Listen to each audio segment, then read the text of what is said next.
अस्सलाम वालेकुम मिस। वालेकुम अस्सलाम। क्या हाल है? ठीक है।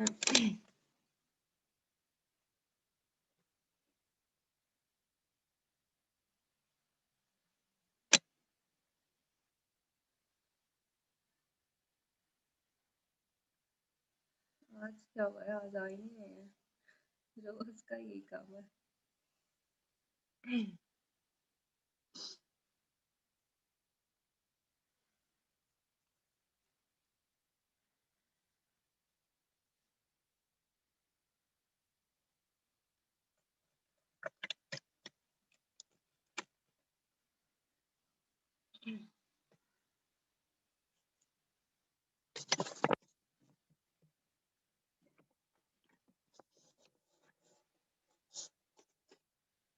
बस 4 बच्चों ने आना है।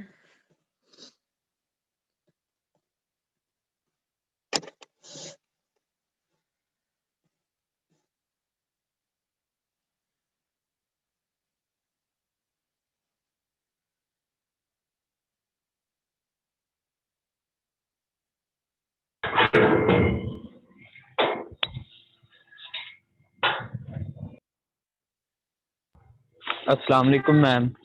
वालेकुम अस्सलाम। क्या हाल है? ठीक है।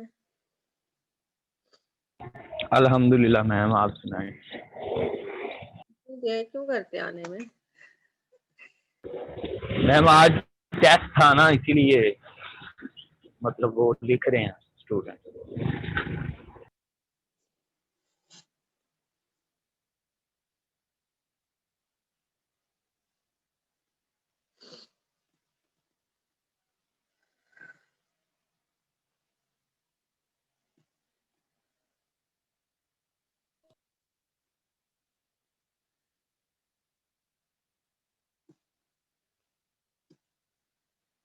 चलिए, नेक्स्ट टॉपिक है row space, column space and null space. बहुत आसान है, बहुत ही ज्यादा बल्कि। ठीक है, इसमें कोई थ्योरम नहीं आना, इसमें सिर्फ आपने क्वेश्चंस को सॉल्व करना है और क्वेश्चन सॉल्व करना भी आसान है।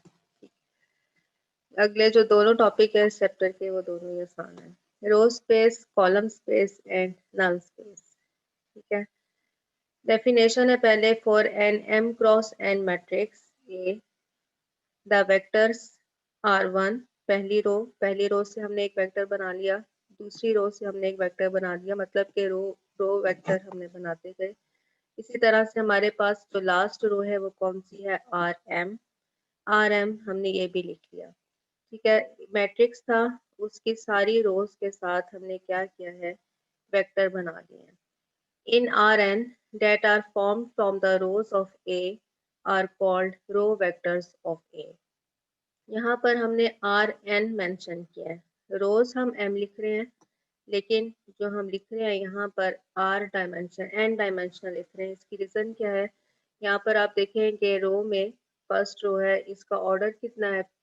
एक एक ही रो है, और कॉलम कितने हैं हमारे पास? एन।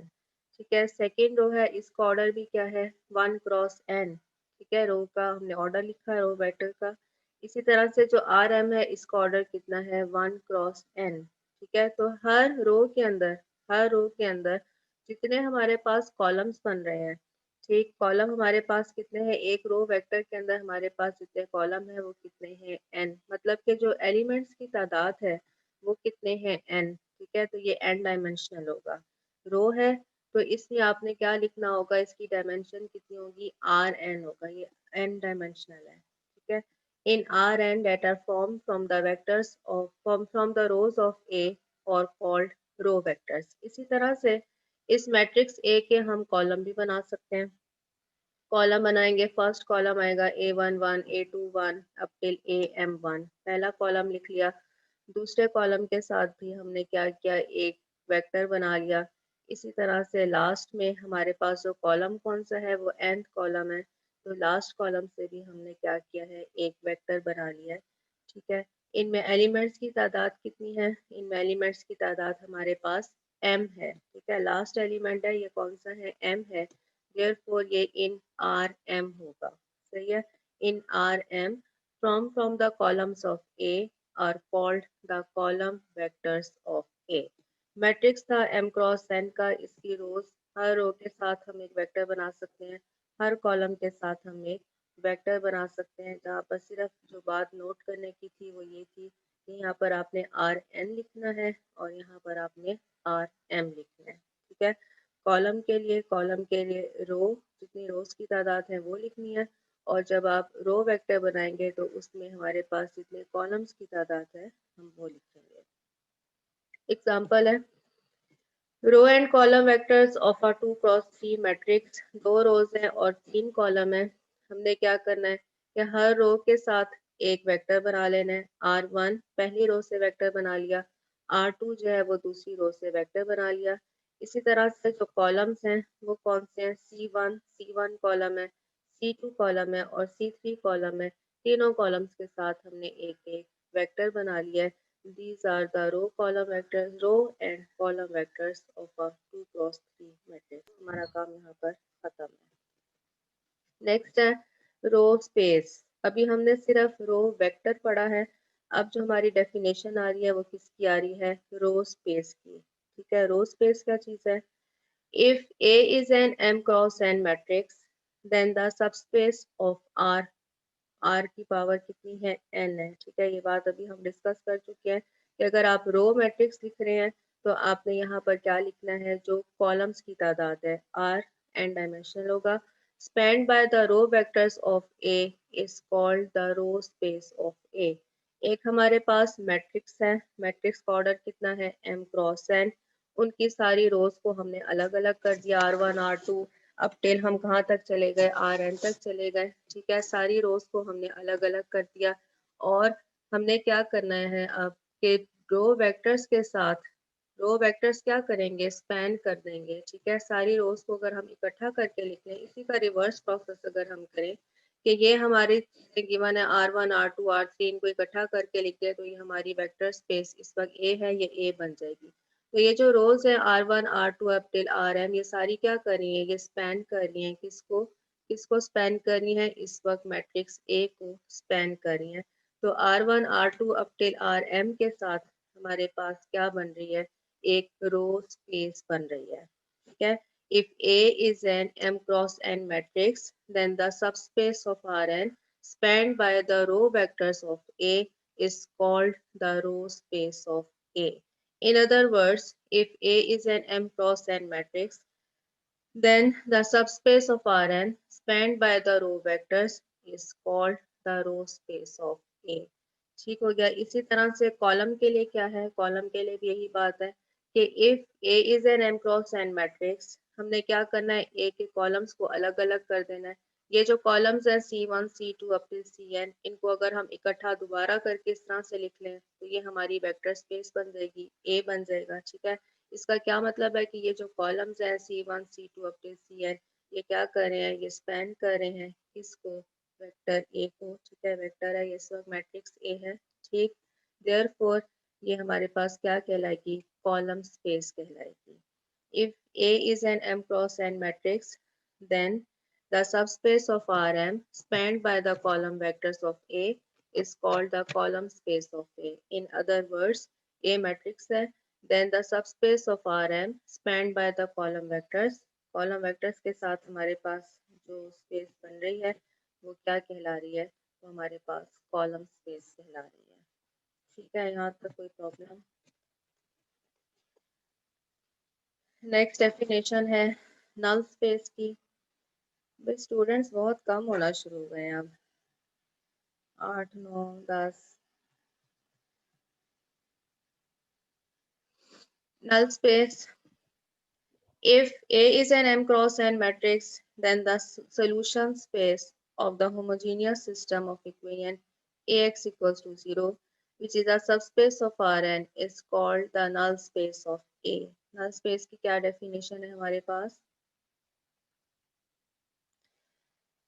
नल स्पेस की हमारे पास डेफिनेशन है कि ये जो हम होमोजीनियस सिस्टम लिखते हैं, ये आपको यहाँ से नजर आ रहा है, होमोजीनियस सिस्टम जो हम लिखते हैं इसमें हमारे पास इक्वेशंस हैं वो सारी किसके बराबर होती हैं, वो जीरो के बराबर होती हैं। राइट साइड पर जितनी भी वैल्यूज हैं वो सारी किसके बराबर हैं, जीरो के बराबर है। ये हमारे पास मैट्रिक्स ए है, ये वाला मैट्रिक्स हमारे पास एक्स है और ये हमारे पास मैट्रिक्स कौन सा है, 0। इसको हम किस तरह से लिख सकते हैं, यहाँ पर आपको नजर आ रहा है A X equals to 0। Homogeneous system को ए एक्स इक्वल्स टू 0 लिखा जा सकता है। तो नल स्पेस क्या चीज़ है, ए एक्स इक्वल्स टू 0 हमारे पास होमोजीनियस सिस्टम है। इसका जो सोल्यूशन आता है, ठीक है, A x is equal to 0 का जो हमारे पास सोल्यूशन आता है, वो सोल्यूशन क्या करता है, एक सब स्पेस बनाता है। इस सब स्पेस को हम क्या नाम देते हैं, नल स्पेस का। ठीक है, नल इस तरह से याद करें कि होमोजीनियस सिस्टम है, उसमें हमारे पास यहाँ पर राइट साइड पर सारे क्या होते हैं, नल वेक्टर्स होते हैं, मतलब कि 0 0 0 होता है, नल होता है। ठीक है, तो होमोजीनियस होमोजीनियस सिस्टम का सोल्यूशन एक सबस्पेस बना रहा होता है, और वो सबस्पेस क्या कहलाती है, नल स्पेस कहलाती है। ठीक है, तो नल स्पेस की डेफिनेशन, होमोजेनियस सिस्टम का सॉल्यूशन हमारे पास एक सबस्पेस है। ठीक है, ये सबस्पेस क्या कहलाती है, ये सबस्पेस नल स्पेस कहलाती है। ठीक हो गया, इसको किस तरह से डिनोट किया जाता है, नल ऑफ ए। कॉलम को कैसे, कॉलम स्पेस को डिनोट किया जाता है कॉलम COL ऑफ ए, और रो स्पेस को डिनोट करने का मेथड क्या है, रो ऑफ ए। ये पीछे हम छोड़ा है, रो ऑफ ए। ठीक है, कॉलम स्पेस, रो स्पेस और नल स्पेस, तीन स्पेसिस हमने पढ़ी है। जो स्पेस रो के साथ बनेगी, मैट्रिक्स की रोज के साथ बनेगी, वो रो स्पेस कहलाएगी। जो स्पेस मैट्रिक्स के कॉलम्स के साथ बनेगी, कॉलम स्पेस कहलाएगी। और लास्ट में हम नल स्पेस पढ़े, इसकी डेफिनेशन थोड़ी सी डिफरेंट है। क्या है कि होमोजीनियस सिस्टम है हमारे पास ए एक्स इक्वल टू 0। इसका जो हमारे पास सोल्यूशन आता है, ये सब स्पेस बनती है। इस स्पेस का नाम हमारे पास क्या है, नल स्पेस। ठीक हो गया, अगला काम है कि हमने रो स्पेस, कॉलम स्पेस और नल स्पेस कैसे फाइंड करने हैं। इसमें शुक्र है कि थ्योरम हमारे पास नहीं है। Basis for row space, column space and null space. ठीक है, रो स्पेस के लिए, कॉलम स्पेस के लिए और नल स्पेस के लिए हमने क्या करना है, बेसिस को फाइंड करना है। ठीक, अब जब हम ऑगमेंटेड मैट्रिक्स लिखते हैं, हमारे पास एक सोल्यूशन सिस्टम गिवन है। सिस्टम कभी होमोजीनियस होता है और कभी नॉन होमोजीनियस होता है। अब अपने चैप्टर नंबर 3 को याद रखें। ठीक है, उसमें हम क्या करते हैं, ऑगमेंटेड मैट्रिक्स लिखकर हमने क्या करना होता है, सोल्यूशन फाइंड करना होता है। जब हम ऑगमेंटेड मैट्रिक्स लिखते हैं, तो उसको सॉल्व करने के हमने जो मेथड किए वो ये था कि या तो ये था कि सिस्टम होमोजीनियस है, तो हम क्या कर रहे होते हैं, उसको मेथड को सॉल्व करने के लिए, होमोजीनियस सिस्टम को सॉल्व करने के लिए हमारे पास दो मेथड थे। एक मेथड था कि हम क्या करें, उसका डिटर्मिनेंट फाइंड कर लें। ठीक है, डिटर्मिनेंट फाइंड करें।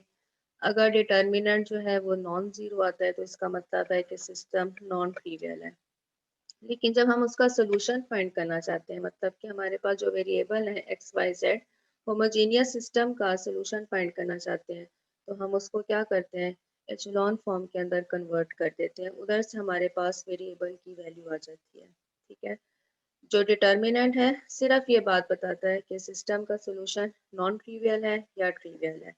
लेकिन जब हमने वेरिएबल्स की वैल्यू फाइंड करनी हो, तो फिर हमें उसे क्या करना पड़ता है, सिस्टम को एचेलॉन फॉर्म के अंदर कन्वर्ट करना होता है। ठीक, लेकिन अगर सिस्टम हमारे पास नॉन होमोजेनियस है, तो हमने वहाँ पर दो मेथड पढ़े थे। एक था कि गॉस एलिमिनेशन मेथड था, उसमें हम क्या करते थे, उसमें हम सिस्टम को एचेलॉन फॉर्म में कन्वर्ट कर देते थे।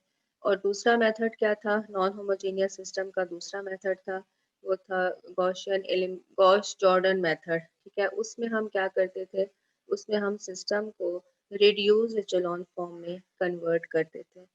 आपने वहाँ पर नोट किया होगा, चाहे सिस्टम हमारे पास होमोजीनियस है या नॉन होमोजीनियस है, हम सिस्टम का जब सोल्यूशन फाइंड करना चाहते हैं, ठीक, तो हम क्या करते हैं, सिस्टम को हम रो ऑपरेशन के साथ सॉल्व करते हैं। वहाँ पर हम कॉलम ऑपरेशन नहीं लगाते हैं। ठीक है, हम उसको रो ऑपरेशन के साथ सॉल्व कर रहे होते हैं। इसकी रीज़न क्या है, इसकी रीज़न हमारे पास ये है कि जब हमारे पास नॉन होमोजेनियस सिस्टम है, उसका हम ऑगमेंटेड मैट्रिक्स लिख रहे होते हैं। ठीक है, उसको सॉल्व करते हैं हम किसके साथ, उसको हम सॉल्व करते हैं रो ऑपरेशन के साथ। उसके ऊपर हम कभी भी कॉलम ऑपरेशन नहीं लगाते। क्यों नहीं लगाते, इसकी रीजन यहाँ पर आपको पता चल रही है कि कॉलम को अगर हम चेंज करने बैठ जाएं, ठीक है, तो ये इक्वालिटी के बाद वाली टर्म्स है, ठीक। ये ऑगमेंटेड मैट्रिक्स है, ऑगमेंटेड मैट्रिक्स से हम लिख रहे हैं, ये हमारे पास इक्वालिटी के बाद वाली जो टर्म्स हैं, अगर हम इसको कॉलम के साथ करना चाहिए तो फिर हमारे पास क्या होगा कि कॉलम स्पेस जो है, ये जो हमारे पास कॉलम स्पेस है, ये हमारी चेंज हो जाएगी। कैसे चेंज होती है ये देखें, जब आप रो ऑपरेशन करेंगे, इस पर कोई सवाल सामने होता तो ज़्यादा बेहतर था। हम जब रो ऑपरेशन करते हैं, रो ऑपरेशन करते हैं तो फिर हम क्या कर रहे हैं, एक रो है, इस पूरी रो के ऊपर ऑपरेशन लगाया, ये इक्वालिटी के बाद वाले के ऊपर भी हम वो ऑपरेशन लगा देंगे, ठीक है। इसी तरह से यहाँ पर जब हम कर रहे हैं, इसको जब हम सॉल्व करेंगे, इस पूरी रो के ऊपर ऑपरेशन लगाया, इक्वालिटी के बाद वाली टर्म है उसके ऊपर भी हम वही ऑपरेशन जो है वो लगा रहे होते हैं। किसी भी उसको हमने एचेलॉन फॉर्म में कन्वर्ट करना है या रिड्यूस एचेलॉन फॉर्म में कन्वर्ट करना है, ठीक है।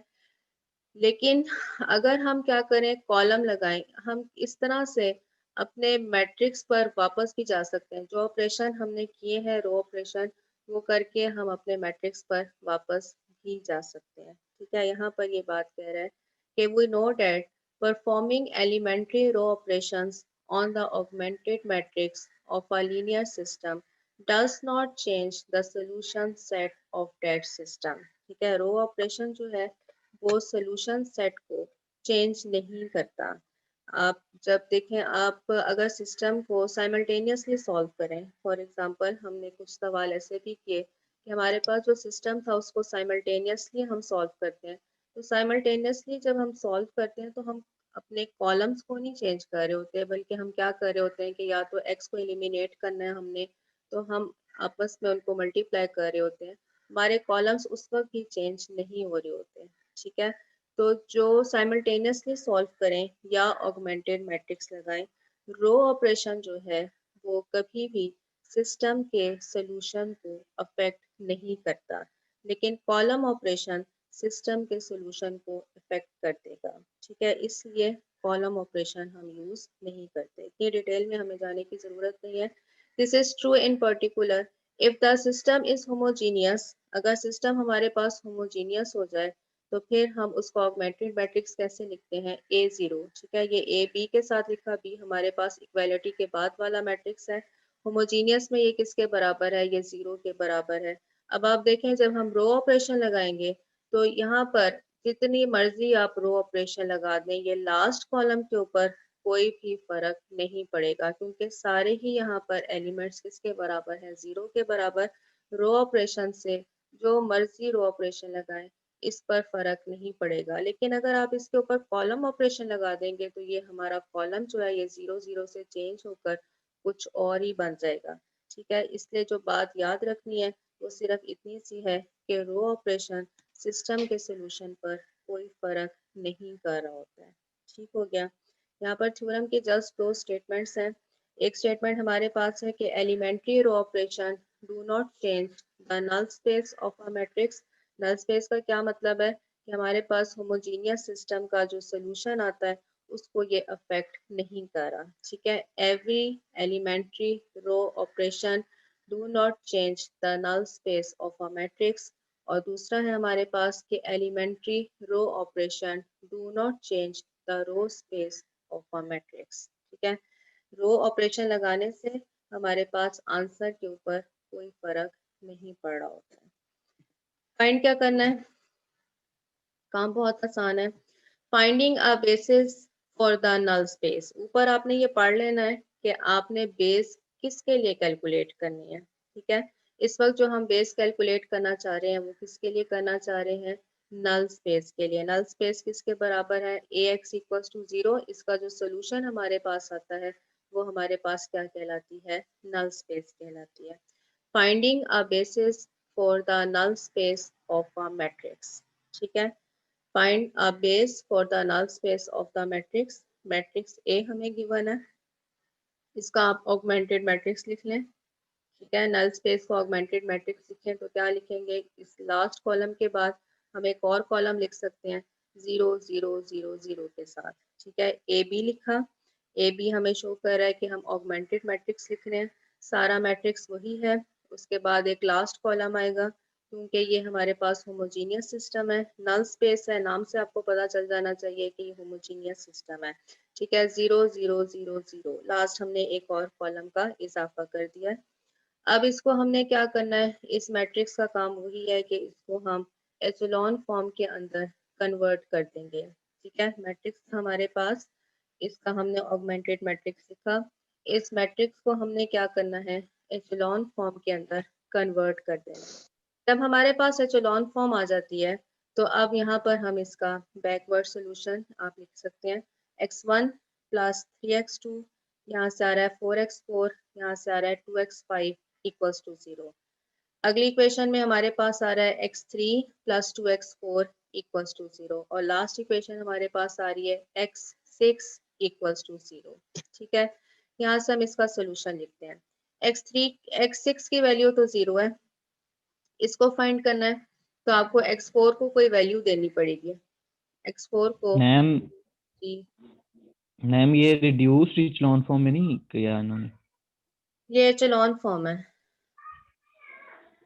रिड्यूस में अगर आप चाहें तो कर सकते हैं, लेकिन रिड्यूस इस वक्त ज़्यादा हो नहीं रही है, क्योंकि ये देखें ना, हमारे पास कॉलम्स की तादाद बहुत ज़्यादा है, इस 3 को हम 1 नहीं बना पा रहे हैं। ये देख लें, ये 3 जो है ये 1 नहीं बन सकता। इसी तरह से लेकिन अगर मैम रिड्यूस की कंडीशन तो ये होती है ना कि जो एक रो में जो लीडिंग एंट्री है उसके ऊपर और नीचे मतलब पूरे कॉलम में 0 होना चाहिए। नॉन फॉर्म ही है। एक मिनट जरा मुझे देखने में, ये हमारे पास पहली कंडीशन हो गई, ये 3 है, ये है, ये 1 है, ये तो लीडिंग एंट्री नहीं है, ये हमारे पास 1 है। रिड्यूस एचेलॉन ही है, yes ma'am. Reduce echelon form ही है। ठीक है, यहाँ से हमारे और पास, मैम हाँ जी यस मैम, बोलें। ठीक है मैम। अच्छा जी, मैम मैं कह रहा था कि इचेलॉन फॉर्म तो ऊपर ही बन गई थी, ये नीचे मेरे ख्याल में इन्होंने रिड्यूस में किया हुआ है। रिड्यूस में कन्वर्ट कर दिया। ठीक है, ये यहाँ पे 0 0 को नीचे ले आए हैं, एचेलॉन ऊपर ही बन गई है। यस मैम आई थिंक बहरहाल ये जो लास्ट है, ये वाली। ये रिड्यूस एचेलॉन फॉर्म ही है, इस वक्त ये रिड्यूस जी एचेलॉन मैम। फॉर्म। अच्छा जी, यहाँ से हम सिस्टम का सोल्यूशन लिखना चाहते हैं। हमारे पास 3 इक्वेशंस हैं, लेकिन अननोन्स की तादाद बहुत ज़्यादा है। अननोन हमारे पास इस वक्त 6 हैं। ठीक है, तो लाजमी तौर पर हमारे पास सिस्टम जो है उसका यूनिक सोल्यूशन तो एग्जिस्ट नहीं कर सकता। ठीक, जब यूनिक सोल्यूशन एग्जिस्ट नहीं करा, तो इसका मतलब है कि यहाँ पर जो हमारे पास अननोन है उनको हम नाम देंगे कुछ ना कुछ। जैसे कि यहाँ पर x3 है, x3 बराबर आ रहा है किसके, -2x4 के, तो यहाँ पर आप x4 को कोई नाम दे दें, x4 को कोई कांस्टेंट s के, आपकी अपनी मर्जी है जैसे भी आप देना चाहें। x4 को हमने नाम दिया s। ठीक है, यहाँ पर भी हमें क्या करना है, x5 को, x2 को कोई ना कोई नाम देना है, जैसे कि इन्होंने क्या किया है x6 की वैल्यू तो 0 है। ठीक है, x6 की वैल्यू 0 है, x5 को नाम दे दिया है t का, x4 को नाम दे दिया है किसका, s का, x3 हमारे पास यहाँ से आ रहा है कि x3 बराबर हो जाएगा -2s, क्योंकि x4 की वैल्यू जो है वो s है। और x1 के लिए हमें क्या करना है, यहाँ पर हमने x2 को भी नाम दिया हुआ है, x4 को भी नाम दिया हुआ है, x5 को भी नाम दिया हुआ है, कोई भी ABC आप देना चाहें यहाँ पर आप दे सकते हैं। ठीक है, ये नाम देने के बाद ये हमारे पास सोल्यूशन आ गया, x1 x2 x3 x4 x5 और x6, इनकी वैल्यूज हमने पुट की, इनकी वैल्यूज हमने यहाँ पर पुट की। अब आपने क्या करना है कि जो r वाली टर्म्स हैं उनको अलग कर दें, जो s वाली टर्म्स हैं उनको अलग कर दें, और एक और हमने कांस्टेंट डाला है t, उसकी टर्म्स को हम अलग कर देते हैं। तो पहले r वाली टर्म्स आप देखें, यहाँ से आ रहा है -3r, यहाँ से आ रहा है r, बाकी किसी भी टर्म में r मौजूद नहीं है, इसलिए यहाँ पर क्या आ जाएगा, 0 0 0। ठीक है, अब अगर हम प्लस का साइन डालेंगे, s वाली टर्म्स को अलग करना चाहते हैं, तो यहाँ से आएगा -4s, यहाँ पर आ जाएगा 0, यहाँ पर आ जाएगा -2s, यहाँ पर आ जाएगा s, आगे 0, आगे s मौजूद नहीं है, इसलिए यहाँ पर क्या आ जाएगा, 0 0। लास्ट में हमारे पास t वाली टर्म है, प्लस का साइन लगाया, एक और कॉलम मैट्रिक्स हम लिख सकते हैं, -2t आगे यहाँ पर भी 0 0 0 और यहाँ पर लास्ट में एक टी है, यहाँ पर हमने टी लिख दिया। पहले कॉलम में से आप r कॉमन ले सकते हैं, r को कॉमन ले लिया, बाकी क्या टर्म रह गई -3 1 और बाकी सारी टर्म 0 है। दूसरे कॉलम में से हम s को कॉमन ले सकते हैं, s को कॉमन लिया तो यहाँ पर आया -4 0 -2 1 0 0। लास्ट में हम t को कॉमन ले सकते हैं, t को कॉमन लिया तो -2 0 0 और यहाँ पर क्या आ गया 1 और यहाँ पर क्या आ गया 0। ये हमारे पास कॉलम मैट्रिक्स आ गए। ये जो कॉलम मैट्रिक्स हैं, these column matrix are called the basis for the null space। ठीक है, ये जो कॉलम मैट्रिक्स हमारे पास आए V1, V2 और V3, ये V1 आ गया, ये V2 आ गया और ये V3 आ गया। These column vectors are the basis for the null space of the matrix। इसका क्या मतलब है कि आपने नल स्पेस के लिए बेसिस फाइंड करनी है, तो क्या करना है, मैट्रिक्स का ऑगमेंटेड मैट्रिक्स, ठीक है, मैट्रिक्स ए है, इसका ऑगमेंटेड मैट्रिक्स लिखना है पहले। उस ऑगमेंटेड मैट्रिक्स को आप रिड्यूस एचेलॉन फॉर्म के अंदर कन्वर्ट कर देंगे। वहां से आप वेरिएबल्स को, अगर ज़रूरी है तो वेरिएबल्स को आप आर एस टी कोई वैल्यू से साइन करेंगे। उधर से हमारे पास सोल्यूशन आएगा। ठीक है, जो सोल्यूशन आ रहा है उसमें से हर कांस्टेंट के लिए अलग अलग, हर कांस्टेंट के लिए आप क्या करेंगे, अलग अलग कॉलम वेक्टर बना देंगे। जब ये कॉलम वेक्टर आ गए तो यही जो 3 4 2 या 3 हमारे पास कॉलम वेक्टर आएंगे, इस वक्त 3 आ रहे हैं, ये 3 कॉलम वेक्टर्स क्या कहलाएंगे, नल स्पेस के लिए बेसिस आ गए हैं। आसान काम है क्या मुश्किल है? मैम इजी है पहले से तो माशाल्लाह काफी बहुत ज्यादा। पहले से बहुत ज्यादा आसान है। ठीक, ये कॉलम, ये था नल स्पेस के लिए। अब आगे हम देखते हैं कि आगे हमने क्या करना है। थ्योरम की स्टेटमेंट पढ़ लेते हैं। If a matrix R is in row echelon form, ठीक है, मैट्रिक्स आर जो है, इस पर कंडीशन है, ये आर क्या बना हुआ है इस वक्त, आर हमारे पास मैट्रिक्स ए को रिड्यूस करके हम एचेलॉन फॉर्म में ले आए हैं। मतलब कि जो मैट्रिक्स हमें गिवन है, आर आर मैट्रिक्स जो है वो किस फॉर्म में होगा, वह एचेलॉन फॉर्म में होगा। मैट्रिक्स ए हमें गिवन नहीं है, ठीक है, आर डायरेक्टली आर ही गिवन है और आर जो है वो रिड्यूस हुआ है एचेलॉन फॉर्म के अंदर।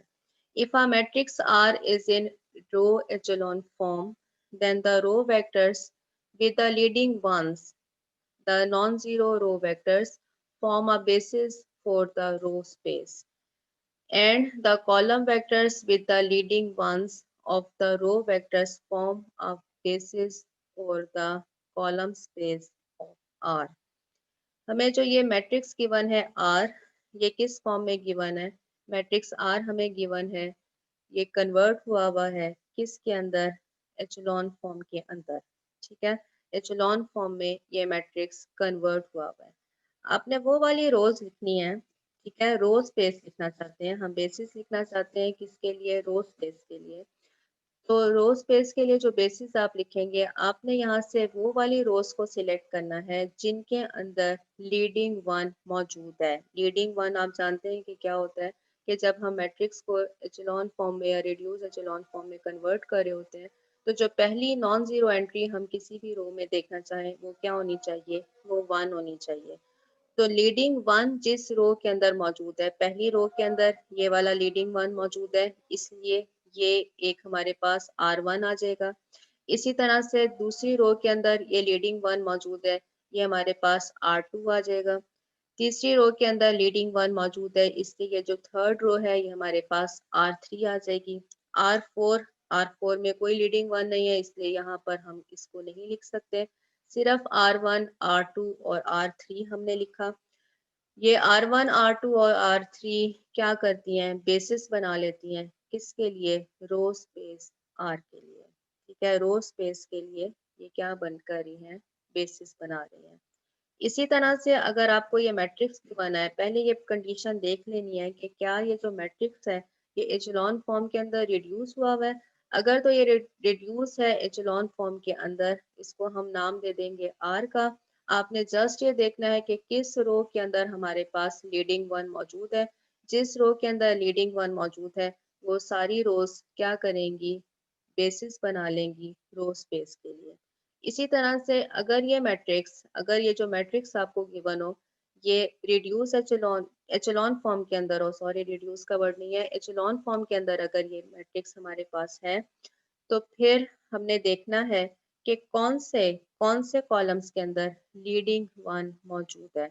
पहले कॉलम के अंदर लीडिंग वन है, ठीक है। ये जो वन है ये क्या है, ये लीडिंग वन है, ठीक है। तो ये जो सेकंड कॉलम है ये भी इसके अंदर आ जाएगा। यहाँ पर देखें ये जो थर्ड कॉलम है इसके अंदर लीडिंग वन जो है वो रो के हिसाब से ही होता है, लेकिन इस वक्त आपने देखना ये है कि क्या ये जो फर्स्ट कॉलम है इसके अंदर पहली रो का लीडिंग लीडिंग वन मौजूद है या नहीं। तो वन मौजूद था, इसलिए ये पहला कॉलम हम यहाँ से लिख सकते हैं। ये वन यहाँ पर मौजूद है, ठीक है। ये सेकंड रो का लीडिंग वन है, ये इस वक्त सेकंड कॉलम के अंदर मौजूद है। हम यहाँ से सेकंड कॉलम लिखेंगे। 5 और 3 थर्ड कॉलम के अंदर कोई भी लीडिंग वन नहीं है, इसलिए ये थर्ड कॉलम यहाँ पर नहीं आएगा।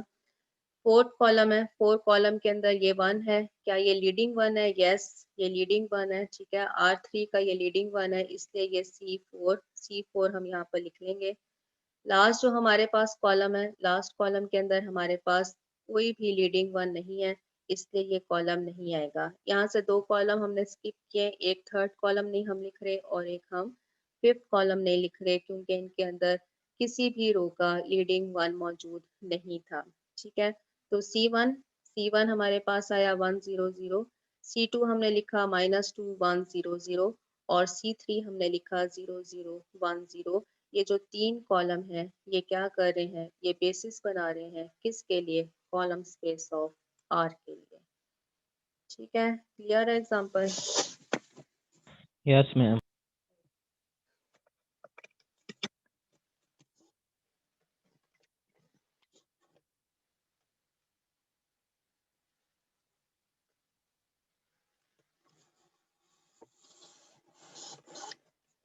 नेक्स्ट हमने देखा, अभी तक जो हमने काम देखा है वो ये है कि हमने नल स्पेस के लिए बेसिस कैसे बनानी है।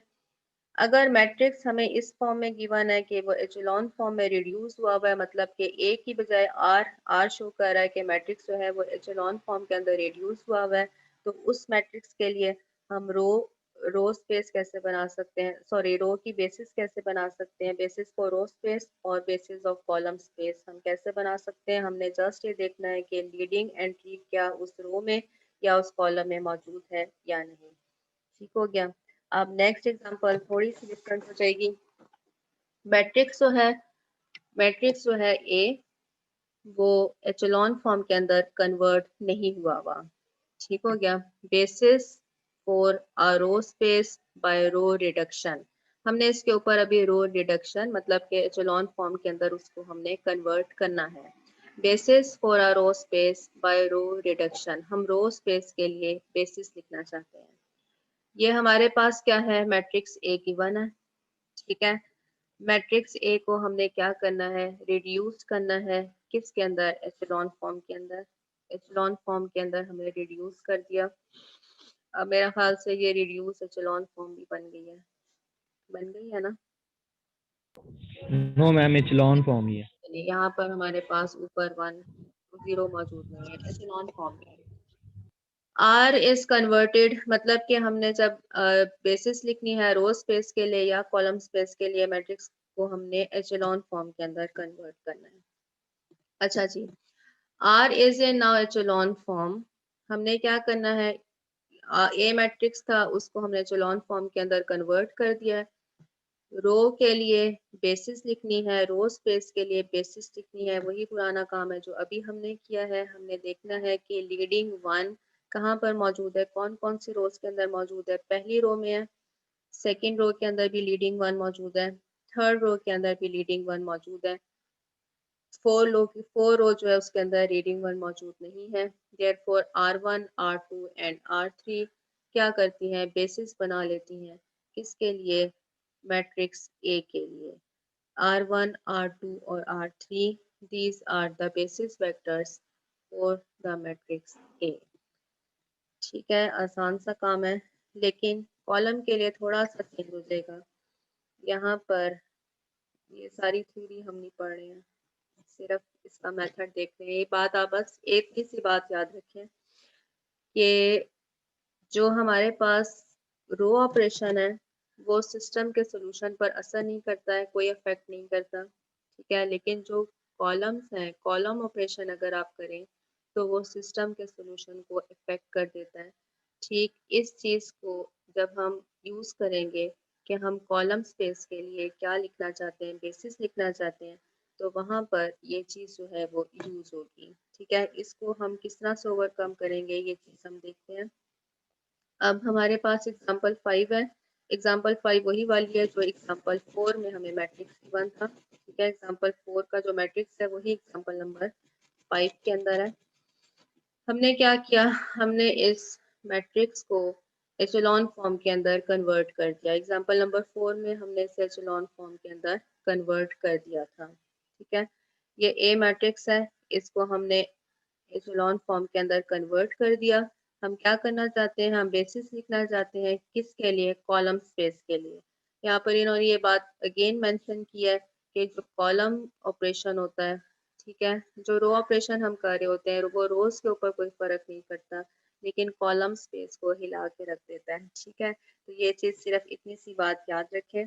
आपने काम वही करना है जो भी हमने किया था। हमने देखना है कि कौन सा कॉलम है आर मैट्रिक्स के अंदर, कौन सा कॉलम है जिसके अंदर लीडिंग वन मौजूद है, ठीक है। पहले के अंदर मौजूद है, सेकंड में नहीं है, थर्ड के अंदर लीडिंग वन मौजूद है, 4 में नहीं है, उसके बाद कॉलम 5 में लीडिंग वन मौजूद है, कॉलम 6 में लीडिंग वन मौजूद नहीं है, ठीक है। ये हमने लिखे C1 डैश, C3 डैश और C5 डैश, ठीक है। C1 डैश, C3 डैश और C5 डैश।